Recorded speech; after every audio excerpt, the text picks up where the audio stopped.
We already talked about aloe many times on the channel. It is rich in vitamins A, C, and E, folic acid, calcium, chromium, selenium, magnesium, potassium, zinc, and choline. It also contains antioxidants that can avoid cell damage and so can help, a lot, to protect our health. One of the best ways of enjoying the benefits of this plant is making delicious aloe juice to boost your body. Have you ever heard about the benefits of aloe vera? It helps accelerate healing, especially sunburns, improves digestion by stimulating the secretion of digestive enzymes and neutralizing stomach acids, has anti-inflammatory effects, and can improve diseases like arthritis, bursitis, and tendinitis. Alleviates constipation by increasing the liquids in the intestine, stimulating bowel movements. Maintains the body hydrated, preventing dehydration.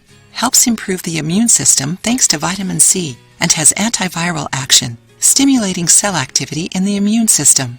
Enjoying the video? Then give it a like and share it with your friends to help the channel. Improves hair and skin quality thanks to bioactive substances such as antioxidants and vitamins that reduce cell damage and have an anti-aging effect, improving skin issues like acne, eczema, and psoriasis. Aids in the treatment of herpes simplex, herpes zosters, and candidiasis thanks to its antiviral, antibacterial, and antiseptic effects. It also regulates blood sugar levels and contributes to weight loss because it contains fibers and enzymes that help decompose sugar and fats.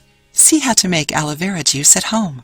To make aloe juice at home, cut the leaves from the plant, wash them, and remove the thorns. Then cut out the yellow part of the leaves, where there are toxic substances. Discard the leaf using only the white gel. After that, put the gel in a blender, following the proportion of 3.52 ounces of gel to 34 ounces of water. If you want, add 1 tablespoon of honey and citrus fruit, like lemon or orange, to make it tastier. Mix and drink.